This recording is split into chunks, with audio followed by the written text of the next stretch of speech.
Le 20 et 21 octobre 2016, le réseau d'urbanisme durable de Guadeloupe organisa au Créole Beach Hotel un séminaire sur le réchauffement climatique intitulé « Agir et anticiper en Guadeloupe ». Ce séminaire rassembla des élus et des agents des collectivités territoriales, des cadres de la fonction publique territoriale et de la fonction publique d'État et des associations citoyennes. Le réseau d'urbanisme durable est une émanation du Conseil d'architecture, d'urbanisme et de l'environnement de la Guadeloupe. C'est en fait un moyen pour nous de fédérer les acteurs du cadre de vie professionnels, maîtres d'ouvrage, publics, autour des problématiques liées à notre territoire.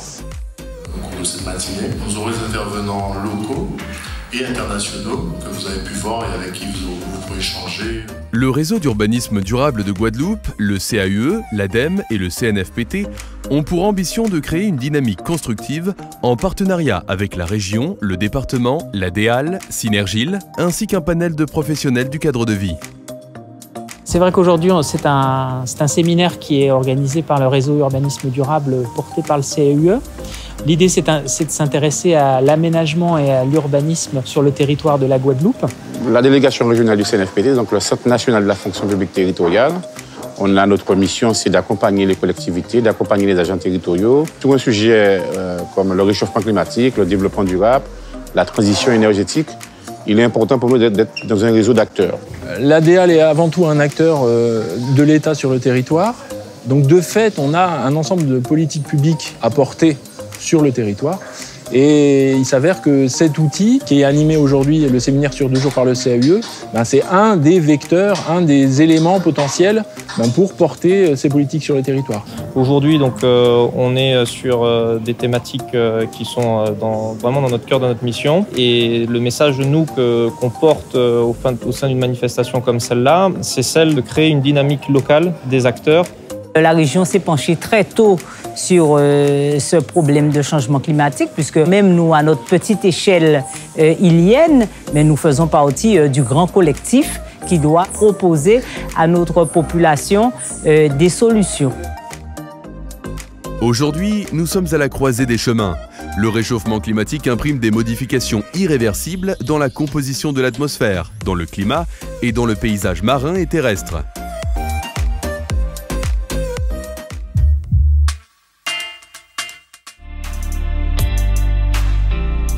Notre production électrique est chargée en CO2. Le kilowattheure produit est à 835 kg de CO2 par kilowattheure. C'est bien plus important qu'en hexagone. Les effets des gaz à effet de serre deviennent de plus en plus graves. Les solutions sont transversales, avec une politique énergétique et environnementale définie par les élus, avec de bonnes pratiques agricoles, avec une organisation des transports efficace portée par les collectivités et avec un comportement éco-responsable de la population. La Guadeloupe est d'abord une première victime du changement climatique, puisque effectivement on est sur un territoire insulaire, fragile. La Guadeloupe est soumise à des événements violents, bien sûr les cyclones, qui pourraient peut-être pas être forcément plus nombreux à la fin du siècle, mais en tout cas plus violents, avec une potentialité de montée des eaux de plusieurs dizaines de centimètres, avec aussi des épisodes de jours chauds prévus plus importants. On le voit bien, on a l'impression que, bien sûr, qu'on connaissait avant les climats avec la saison sèche, la saison hivernale est moins marquée. On le sent bien, on le voit bien. C'est vrai que beaucoup de personnes sont assez sceptiques en se disant bon, ce sont des choses qui se passeront très loin de chez nous. Mais le problème, c'est que la Guadeloupe, la Martinique, la Barbade, Cuba, etc., tous ces territoires seront affectés très prochainement. Et d'ailleurs, on commence déjà à percevoir les effets de cette élévation du niveau de la mer. Que va-t-il se passer? Tout simplement, le niveau de la mer va s'élever, mais doucement, c'est ce qu'on appelle une cinétique très lente. Donc le niveau de la mer s'élève progressivement de quelques millimètres chaque année, mais sur les territoires qui sont des territoires plans, c'est-à-dire des territoires qui ne sont pas montagneux, qui ne sont pas constitués de falaises, l'eau va progressivement s'insinuer à l'intérieur des terres et progressivement remplacer les activités que l'homme y avait développées. Pour vous donner juste un exemple, on a fait des simulations, alors cette fois-ci sur la Martinique, qui indiquent qu'en 2090, la Martinique perdra entre 50 et 70 km² en 2090. Et ça doit interpeller les aménageurs, ça doit interpeller les politiques. En fait, on se rend compte que la plus grande partie des impacts liés au changement climatique seront en rapport avec l'eau. Les chiffres sont même estimés à peu près à 90% de conséquences liées au réchauffement climatique en lien avec l'eau. Il y a un métier qui est très concerné, au moins deux métiers. La pêche, parce que bon, les marins pêcheurs, quand on va aller discuter avec eux, ils nous disent par rapport aux poissons qu'on pêchait avant, compte tenu de l'augmentation de la température, donc de l'eau de la mer qui est plus chaude et que les poissons ne sont plus là comme avant. Ça, c'est premièrement. Et deuxièmement, les agriculteurs. On voit bien quand on appelle les plantes qui sont des plantes à photopériodise ou à thermopériodise, eh bien que la floraison ne se fait pas comme avant. Il y a une diminution dans la production. C'est valable pour le melon, c'est valable pour les concombres, c'est valable pour les cultures maraîchères et c'est valable aussi pour les agrumes. Donc on voit bien que pour les agriculteurs, ils sont directement impactés. Et derrière, dans l'alimentation, dans la consommation, nous aussi on est impactés. Il n'est pas normal que 8 aliments sur 10, 80% de notre alimentation est portée par des bateaux et des avions qui utilisent du pétrole pour nous transporter ce qu'on mange. Alors que nous avons 3800 espèces de plantes, 625 plantes médicinales, 220 espèces comestibles. Et on veut nous faire croire que si le bateau n'entre pas, on va mourir de faim. 15 600 agents territoriaux sensibilisés peuvent porter un message citoyen, à la fois dans leur vie personnelle et professionnelle. J'ai entrepris des travaux de façon à pouvoir envisager dans quelle mesure cet outil unique et original qu'est la diplomatie de l'eau pourrait être utilisé de façon spécifique, bien entendu, pour la région caribéenne. Il s'agira de trouver des outils concrets, précis, pour pouvoir répondre aux populations, en espérant qu'il ne s'agira pas, comme dans le cas de certaines îles du Pacifique, de pouvoir déménager toutes ces populations, bien entendu. L'eau devient un objectif prioritaire et stratégique dans la politique du développement durable des Nations Unies.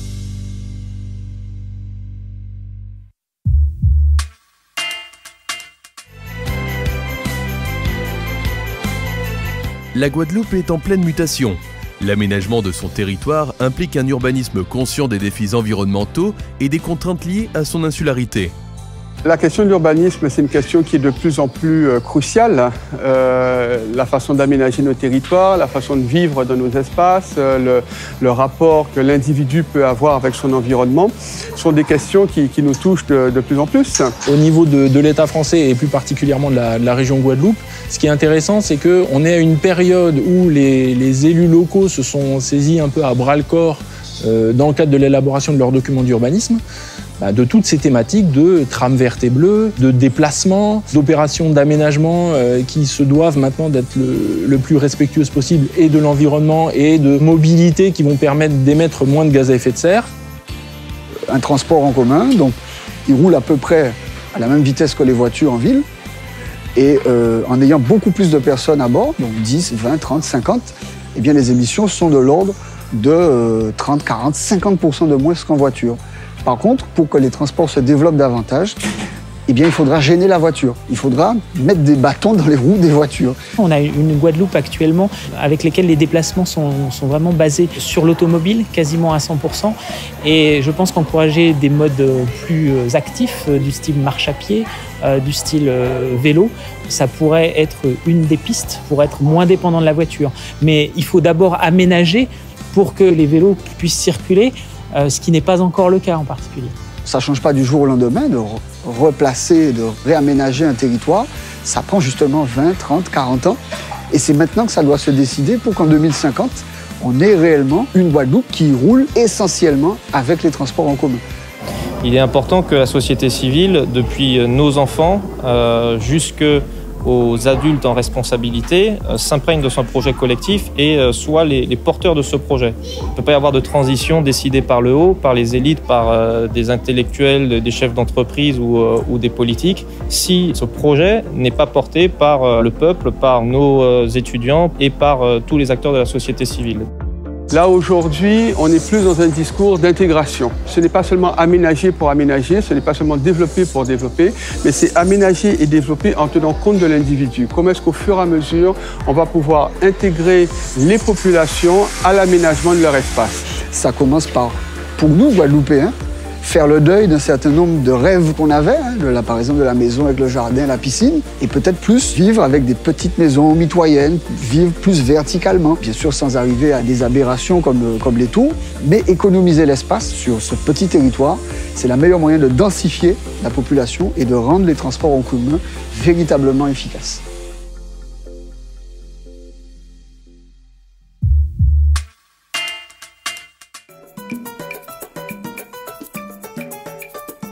Invité d'honneur, le Costa Rica, représenté par M. Ivan Delgado du ministère de l'Environnement et de l'Énergie, nous invite à découvrir la politique nationale face au changement climatique. Nous avons 3 piliers, ce qui constitue la base de notre action. Donc le premier pilier, c'est celui de la société civile.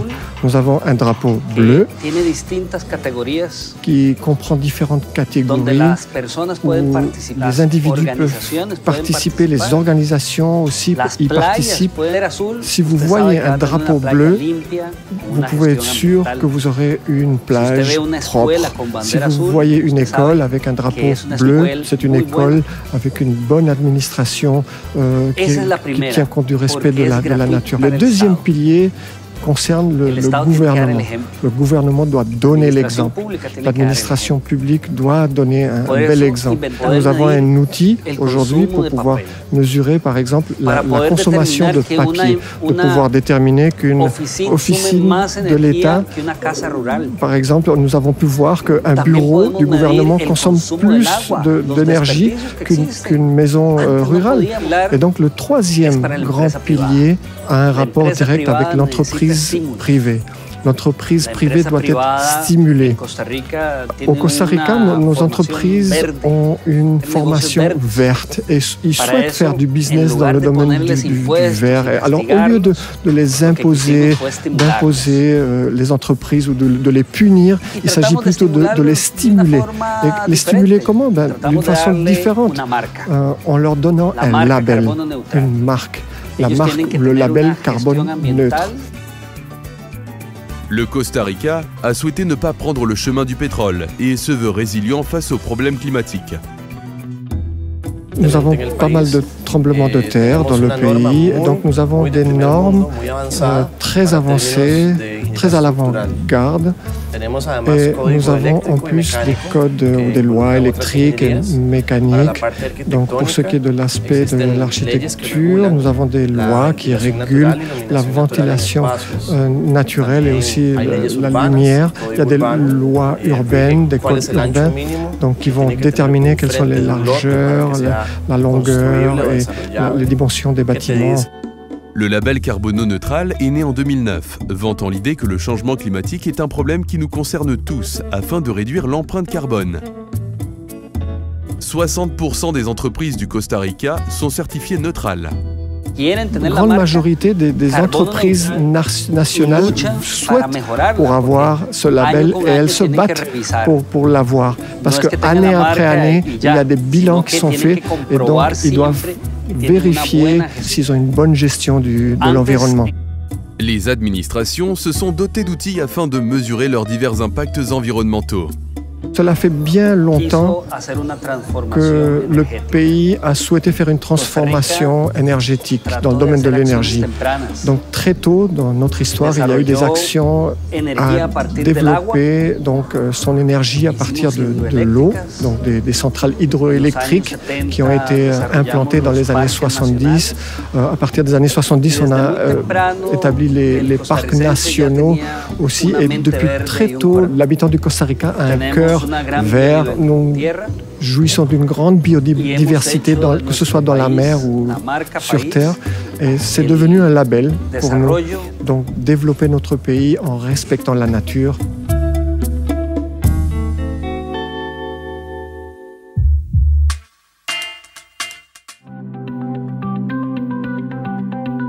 La construction en Guadeloupe se réforme peu à peu en s'adaptant aux nouvelles techniques tout en redécouvrant les conceptions architecturales traditionnelles. En termes de construction bioclimatique, vous savez que nous avons des normes qui sont spécifiques à nos régions insulaires. Nous avons la RTA ADOM, nous avons aussi la RTG, donc ce sont des réglementations thermiques. Et ces réglementations thermiques prennent en compte les conceptions par rapport à l'implantation du bâtiment. Nous, ici en Guadeloupe, nous concevons est-ouest pour avoir une ventilation naturelle. Nous construisons aussi par rapport au soleil, si nous devons utiliser des capteurs solaires, que ce soit pour l'électricité solaire, mais aussi pour l'eau chaude solaire, qui est obligatoire d'ailleurs. Nous nous rapprochons des normes européennes, mais nous sommes quand même insulaires, il ne faut pas l'oublier. C'est vrai que c'est un grand débat entre climatiser ou essayer de faire de la ventilation naturelle. Je pense qu'elle peut être une bonne chose. On le voit, le parc national en Guadeloupe s'appuie pas mal sur la ventilation naturelle, mais on sent bien que dans nos sociétés, le confort, c'est la climatisation. La réglementation nationale en matière de construction n'est pas toujours adaptée aux réalités régionales. La réglementation qui nous est imposée est une réglementation européenne. Il y a aussi la réglementation française, les normes NF, ce qui fait que la plupart des règles ne sont pas totalement adaptées à notre situation. Aussi, en ce qui concerne la réglementation thermique, nous avons pu obtenir qu'il y ait une RTA DOM, réglementation thermique DOM. Mais elle est générale un peu à tous les DOM et ne correspondait pas exactement à ce qu'il nous faut en ce qui nous concerne à Guadeloupe. C'est en ce sens que la région, dans le cadre de son habilitation, a pu mettre en place une RTG, réglementation thermique Guadeloupe. Le BIM, donc le BIM c'est Building Intelligent Modeling, donc c'est un outil de modélisation qui permet au maître d'ouvrage, donc au client, de pouvoir concentrer donc toutes les informations de son futur bâtiment dans un seul processus. Donc ce processus est un processus qui se fait via l'outil informatique et qui, après donc le programme du maître d'ouvrage, est donné au maître d'œuvre, donc les équipes de conception, pour pouvoir réaliser et concevoir ce futur ouvrage afin que, par rapport au niveau du BIM, le maître d'ouvrage puisse lui avoir toutes les informations en temps réel de son futur ouvrage.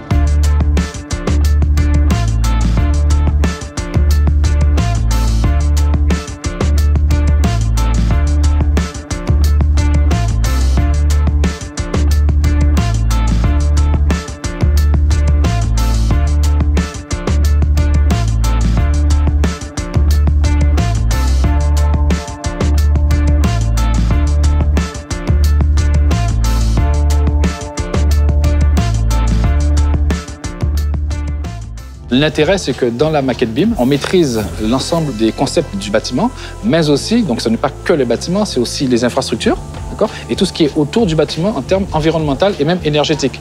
Donc le BIM va nous permettre de pouvoir calculer, maîtriser et proposer au maître d'ouvrage des éléments qui vont faire que notre bâtiment sera propre, sera autonome et effectivement, au niveau du réchauffement climatique, ne va pas trop consommer et va permettre donc d'atténuer cet effet de réchauffement climatique.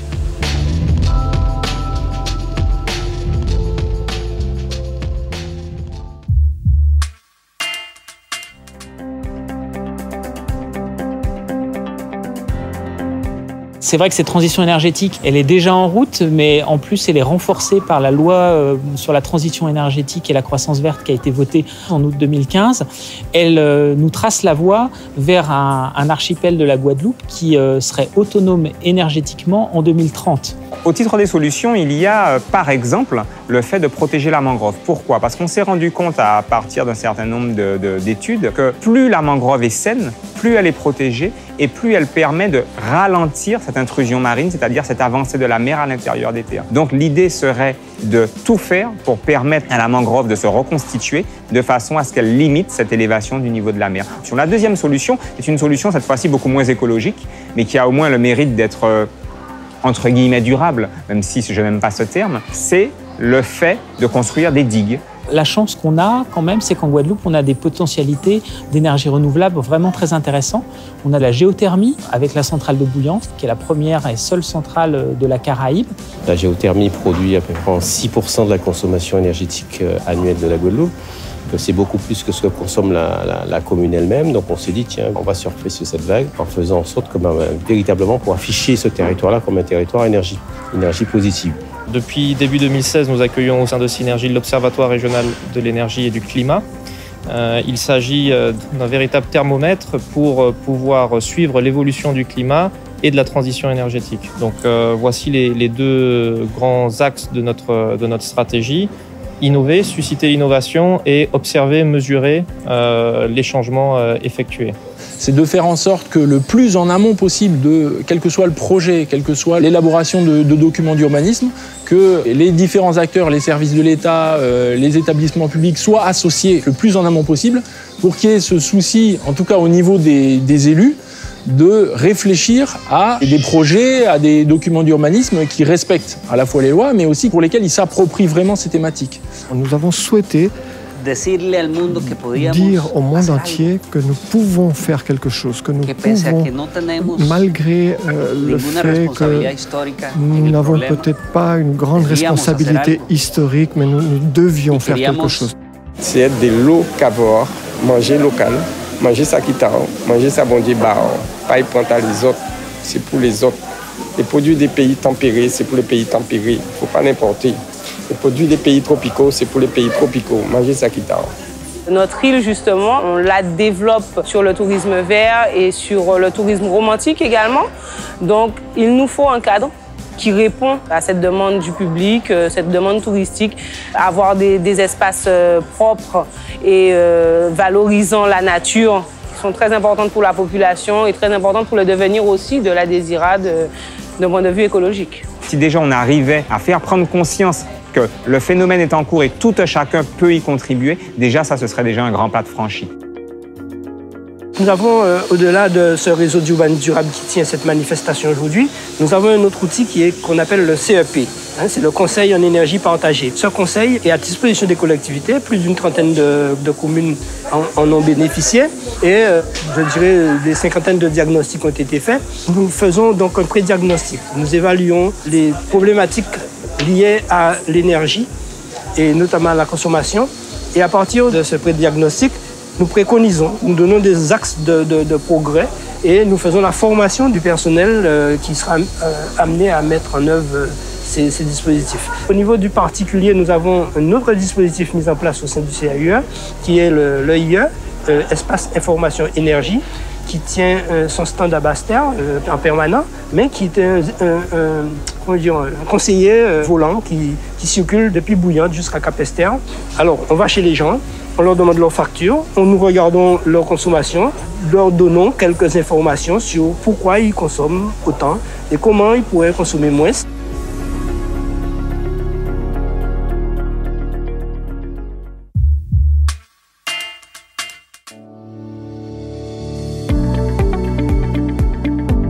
C'est Grandiri qui a fait Sacdiri.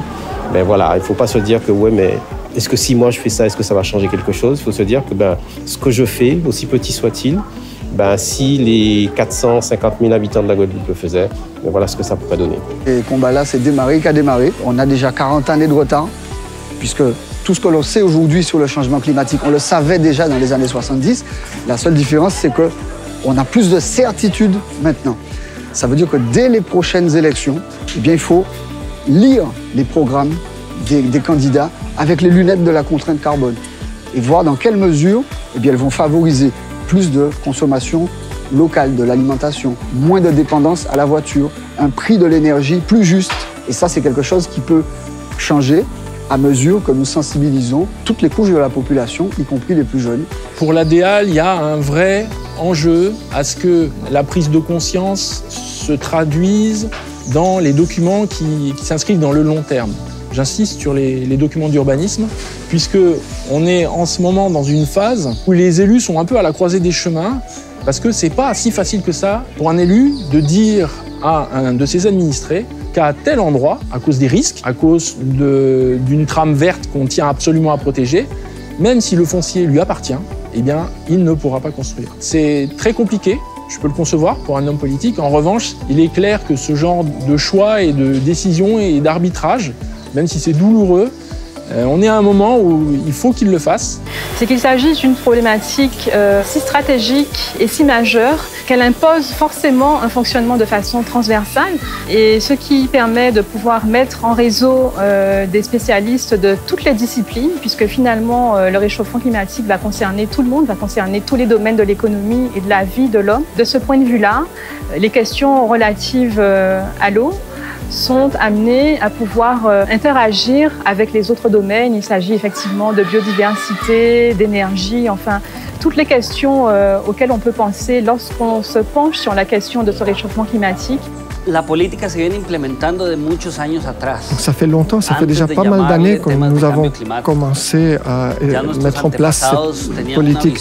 Même avant qu'on parle du changement climatique, même nos ancêtres ont mis en place des actions écologiques, et donc nous avons permis que cela puisse avoir un impact sur le cœur des gens. Donc nous avons créé une espèce de label pour que Costa Rica puisse refléter cette idée de pouvoir ainsi respecter l'être humain, respecter la nature. Cette manifestation est une manifestation essentielle, c'est un séminaire essentiel, car il a le mérite, 1, d'être pluridisciplinaire, 2, de faire une synthèse de la connaissance actuelle sur la problématique, et surtout de tenter de trouver des solutions. Et l'une des solutions qui va être proposée lors de ce séminaire, c'est au-delà de l'aménagement durable et donc différencié de celui que l'on connaît aujourd'hui, c'est surtout d'une construction différente. Je dirais qu'on n'est pas conscient de nos richesses. On croit toujours que c'est la chose des autres qui a de la valeur.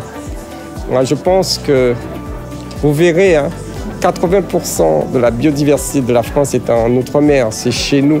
Guadeloupe, Martinique, Guyane, Réunion, Nouvelle-Calédonie, Tahiti. Donc ce qui veut dire que 80% de la richesse de la France de demain, c'est chez nous. Mais à une condition, que nous, on commence à former nos enfants à la compréhension, à connaître cette richesse pour le valoriser pour les générations futures. Mais dans quel sens? Dans le sens du bonheur, du bien-être, de la santé de sa population. Ce séminaire a permis de sensibiliser sur la nécessité de combiner politique d'atténuation et mesures d'adaptation afin de lutter efficacement contre le réchauffement climatique. La volonté du réseau d'urbanisme durable de Guadeloupe est d'insuffler une forte dynamique afin que les acteurs régionaux, territoriaux, universitaires et du cadre de vie conjuguent leur synergie pour une Guadeloupe durable.